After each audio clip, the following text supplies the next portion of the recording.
안녕하세요. 오늘 저희는 여러분께서 보내주신 자료 주식아가방이라는 유튜브 영상인데요. 이걸 바탕으로 주식 투자의 기초를 한번 파헤쳐 보려고 합니다. 특히 이제 막 투자를 좀 시작해볼까 하시는 분들께 딱 맞는 내용일 것 같아요. 네, 저희 목표는 아주 명확합니다.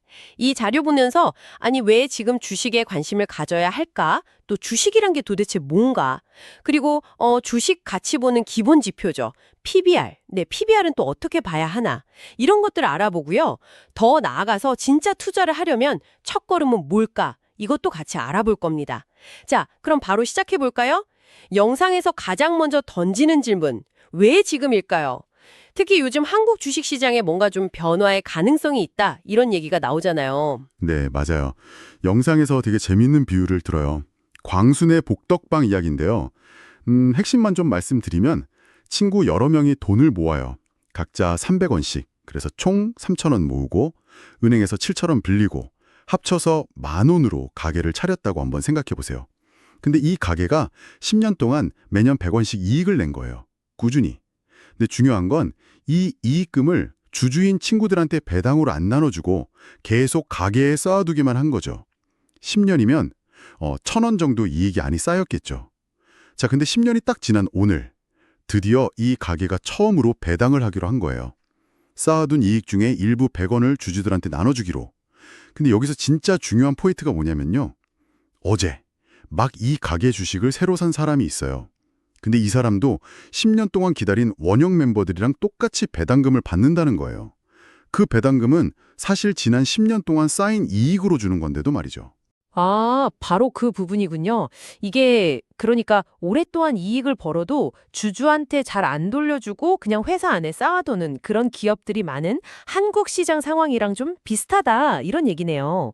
만약에 앞으로 배당을 좀 늘리는 쪽으로 정책이 바뀌거나 뭐 기업 문화가 바뀐다면 과거에 쌓아둔 이익에 대한 그 열매를 지금 주주가 된 사람도 같이 누릴 수 있다, 이런 기대감이 생긴다는 거군요. 정확합니다. 네. 그래서 타이밍이 중요할 수 있다. 이런 얘기가 나오는 거예요. 기업들이 그동안 쌓아둔 이익을 이제 배당으로 풀기 시작한다면 그 전에 미리 주주가 되어 있는 게 유리할 수 있다. 뭐 이런 시각이죠. 물론 이건 어디까지나 가능성, 기대감에 대한 이야기입니다만 현재 한국 시장을 둘러싼 중요한 논의 중 하나예요. 뭐 일부 해외 투자자들이 한국 증시가 엄청 오를 수 있다, 뭐 코스피 5천 간다 이런 얘기하는 배경에도 이런 기대가 좀 깔려 있다고 볼 수 있겠죠. 그렇군요. 네, 이 잠재적인 기회에 대한 이야기는 잘 들었습니다. 근데 우리가 지금 계속 얘기하는 이 주식이라는 거요. 이게 도대체 뭔가요? 투자를 하려면 뭘 사는지부터 알아야 하잖아요. 영상에서도 이 부분을 딱 짚어주더라고요. 네, 그렇죠. 기본적인 개념부터 확실히 하죠. 우리 같은 개인 있잖아요. 법에서는 자연인이라고 불러요. 근데 삼성전자나 현대차 같은 회사, 이런 회사는 법에 의해서 사람처럼 권리랑 의무를 인정받아요. 이걸 법인이라고 하죠. 뭐랄까, 눈에 보이진 않지만 법적으로 존재하는 인격체 같은 거죠. 아, 네네, 법인. 그럼 이 법인의 주인은 누구냐? 바로 그 회사의 주식을 가진 사람들, 즉 주주입니다. 회사를 만들거나 키울 때 필요한 돈, 그러니까 자본을 댄 사람들이 주인인 거예요. 그리고 주식은 바로 이 소유권, 회사의 소유 지분을 나타내는 증서 같은 겁니다. 예전에는 진짜 종이 증권이었는데 뭐 요즘은 대부분 증권 제자에 그냥 전자적으로 기록되고 거래되죠. 이 주식의 가격은 회사의 현재 실적이나 자산 가치, 또 미래 성장성에 대한 시장 참여자들의 기대감, 이런 게 다 반영돼서 계속 변하는 거고요. 아, 여기서 진짜 중요한 개념이 하나 있었어요. 그 유한 책임 제도요. 이게 투자 관점에서 보면 정말 혁신적인 아이디어였던 것 같아요. 예를 들어서 당신이 어떤 회사 주식을 100만 원어치 샀자고 쳐요. 근데 만약에 그 회사가 잘못돼서 망했어요. 그래도 당신의 손실은 딱 투자한 100만 원으로 끝나요.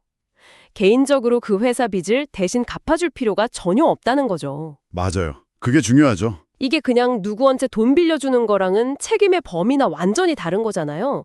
이 유한 책임 덕분에 사람들이 좀 실패를 덜 두려워하고 더 과감하게 새로운 사업이나 기술에 투자할 수 있게 된 거고, 이게 결국 자본주의 경제 발전에도 엄청 중요한 역할을 한 거죠. 네, 그렇죠. 아주 중요한 제도입니다. 자, 그럼 이제 가격 이야기로 한번 넘어가 볼까요?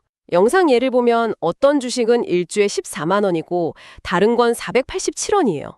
그럼 그냥 14만 원짜리가 비싸고 487원짜리는 무조건 싼 건가? 이렇게 생각할 수 있잖아요. 아, 근데 주식 가격의 그 절대적인 숫자만 보고 비싸다 싸다 판단하는 건 사실 큰 의미가 없어요. 중요한 건 그 가격이 그 회사가 가진 본질적인 가치에 비해서 어느 정도 수준이냐 이걸 따져봐야 하는 거죠. 예를 들어 1,000만 원짜리 자동차가 비싼지 2,000원짜리 콜라가 싼지는 각자의 가치를 생각해야 판단할 수 있는 거잖아요. 아, 그렇죠. 비교 대상이 다르니까요. 네. 그리고 뭐 시험 점수도 똑같이 80점이라도 엄청 어려운 시험에서 받은 80점이랑 아주 쉬운 시험에서 받은 80점은 그 의미가 완전 다르지 않습니까? 주식 가격도 마찬가지예요. 그 회사의 가치라는 맥락 속에서 봐야 합니다. 네, 그래서 영상에서는 이 가치를 평가하는 여러 지표 중에서 PBR, 주가 순자산 비율, 이걸 소개하고 있어요. 여기서 P는 프라이스, 그러니까 주가, 또는 뭐 전체 주식 가치인 시가총액, 그리고 B는 북밸류, 회사가 장부상으로 가지고 있는 순자산, 그러니까 총자산에서 부채 뺀 거예요. 그렇죠. 순자산. 그래서 PBR은 시가총액을 순자산으로 나눈 값, PBR은 시가총액 순자산 이건데요. 만약에 PBR이 딱 1이다. 그러면 시장에서 매겨진 회사의 촌가치랑 회사의 장부상 순자산 가치가 똑같다. 이런 뜻이 되는 거죠. 네, 맞습니다. 일반적으로 PBR이 1보다 낮으면 시장 가격이 회사를 다 청산했을 때 남는 가치, 그것보다도 낮게 형성돼 있다? 이렇게 해석될 수 있어서 좀 저평가된 거 아니냐? 이런 가능성을 보기도 하고요. 반대로 PBR이 1보다 훨씬 높다? 그러면 시장이 그 회사의 미래 성장성을 엄청 좋게 보거나 아니면 자산 가치에 비해 좀 고평가된 거 아니냐? 뭐 이런 신호를 읽힐 수도 있고요. 네. 영상에서는 특히 한국 시장의 PBR이 다른 나라들에 비해 유독 낮다는 점에 주목을 해요. 실제로 데이터를 봐도 한국 코스피 평균 PBR이 1배를 조금 넘는 수준이거든요. 이게 미국이나 대만 같은 다른 주요국 증시에 비하면 상당히 낮은 편이에요. 아, 정말요? 다른 나라는 훨씬 높은가 보네요? 네, 뭐 대만 같은 경우는 3배 이상 되기도 하고요. 과거에는 이걸 보통 지정학적 리스크, 그러니까 뭐 맨날 북한 문제 있고 하니까 그 코리아 디스카운트 탓으로 많이 돌렸었죠. 근데 영상에서는 그것만으로는 설명이 좀 부족하다 이렇게 지적해요. 왜냐하면 전쟁 위험이 있는 다른 지역보다도 낮은 경우도 있으니까요. 아, 그럼 다른 이유가 있다는 거군요. 네, 영상에서 제시하는 핵심적인 이유는 아까 잠깐 얘기했던 그 주주 환원 문제랑 연결이 돼요. 기업들이 이익을 많이 내도 이걸 배당이나 뭐 자사주 매입해서 소각한다거나 이런 식으로 주주들한테 충분히 돌려주지 않는 경향이 강했다는 거죠. 그래서 시장에서 기업 가치를 제대로 평가받지 못했다 이런 분석입니다. 아, 그렇군요. 그러니까 기업이 돈 벌어서 계속 쌓아두기만 하고 주주한테 잘 안 주니까 시장 참여자들이 아니, 저 회사 장부에 순자산이 100억 원이라고 써 있어도 실제 주주인 내가 누릴 수 있는 가치는 그것보다 훨씬 적겠는데? 뭐 이렇게 생각해서 주가를 낮게 평가해 왔다. 이런 해석인 거네요? 네, 바로 그런 시각입니다. 그래서 만약에 앞으로 뭐 정부 정책이 유도하거나 아니면 기업들이 자발적으로 변해서 이 주주 환원이 선진국 수준으로 좀 감화된다면 그러면 한국 기업들의 가치가 시장에서 다시 평가받을 수 있다. 이런 기대감이 지금 형성되고 있는 거죠. 이게 현재 낮은 PBR 상황에 대한 중요한 해석 중 하나라고 볼 수 있습니다. 알겠습니다. 네. 이론적인 배경은 어느 정도 좀 감이 잡히는 것 같습니다. 그럼 이제 진짜 투자를 시작하려는 초보자분들을 위해서 영상에서 제시하는 구체적인 첫걸음은 뭔가요? 네, 첫 번째 단계는 의외로 간단합니다. 뭔가요? 바로 증권 계좌를 만드는 거죠. 아, 계좌 개설. 요즘은 뭐 미래에셋, 삼성증권, 한국투자증권, 키움 등등 대부분 증권사에서 스마트폰 앱으로 그냥 비대면으로 지점 안 가도 쉽게 되잖아요. 네, 맞아요. 아주 간편해졌죠. 그리고 신규 고객한테는 보통 일정 기간 동안 주식거래 수수료 면제해주는 혜택도 많으니까요. 한번 알아보시면 좋고요. 네네. 그리고 두 번째 단계로 영상에서는 아주 소액으로 ETF, 그러니까 상장지수 펀드라고 하죠. 이걸 딱 1주만 사보는 걸 권해요. 아, 1주만요? 네, 예를 들어서 뭐 코스피 200 지수를 따라가는 ETF 같은 거요. 그런 건 시장 전체에 분산 투자하는 효과도 있거든요. 여기서 중요한 건 금액의 크기가 아니에요. 실제로 내가 주식을 한번 주문해보고 그게 체결되는 과정을 직접 경험해보면서 감을 익히는 거. 그게 중요합니다. 아, 정말 해보는 게 중요하다는 거네요. 그렇죠. 그럼 투자를 시작할 때 어떤 마음가짐을 가져야 할까요? 이것도 중요할 것 같은데요? 아, 네. 마음가짐 정말 중요하죠. 그 투자의 현인, 오렌 버핏의 유명한 원칙이 있잖아요. 영상 후반부에도 나오는데 제2원칙, 절대로 돈을 잃지 마라. 아, 잃지 마라. 네. 그리고 제2원칙은 제1원칙을 절대 잊지 마라. 이겁니다. 하하, 네, 유명한 말이죠. 이게 시사하는 바가 명확해요. 큰 수익을 막 줬기 전에 먼저 잃지 않는 것, 내 원금을 지키는 게 얼마나 중요한지를 강조하는 거죠. 이게 생각보다 중요한 게 예를 들어서 투자금이 10% 손실이 났어요. 그럼 원금 회복하려면 10% 수익만 내면 되는 게 아니거든요. 한 11% 이상 수익을 내야 겨우 본전이에요. 손실을 보면 만회하기가 더 어려워진다는 뜻입니다. 아, 정말 그렇네요. 이게 복리로 작용하니까. 바로 이 점이 투자를 시작하는 당신에게도 중요한 교훈을 주는 것 같아요.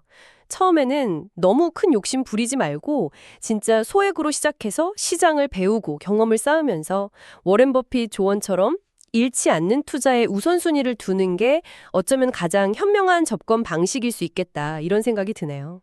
네, 맞습니다. 초심자일수록 특히 더 그렇죠. 자, 오늘 저희가 탐구한 내용 빠르게 한번 정리해 보겠습니다.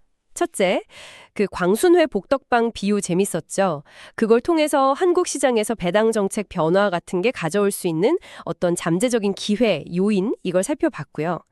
둘째, 주식이란 건 법인의 소유권을 나타내는 증서고 투자자 책임이 제한되는 유한 책임 제도가 아주 중요한 특징이라는 거 확인했습니다. 네. 셋째, 주식 가치를 볼 때는 절대 가격만 볼 게 아니라 PBR 같은 지표를 통해서 내재 가치랑 비교해야 한다. 그리고 한국의 PBR이 낮은 배경에는 주주 환원 부족 문제랑 또 앞으로 개선될 거라는 기대감이 있다는 점 짚어봤습니다. 그렇죠. 마지막으로 투자의 첫걸음, 증권 계좌 만들고 소액으로 ETF라도 한번 사보는 경험을 쌓는 거, 그리고 손실 관리, 원금 보존을 중요하게 생각하는 마음가짐, 이게 필요하다는 이야기 나눴습니다. 네, 정리가 잘 된 것 같습니다. 오늘 논의를 마무리하면서 당신에게 한번 생각해 볼 질문을 드리고 싶어요. 만약에요, 영상의 분석처럼 한국 기업들의 가치가 정말로 다시 평가받기 시작한다면 정부가 정책 발표하고 기업들이 약속하고 이런 거 말고요.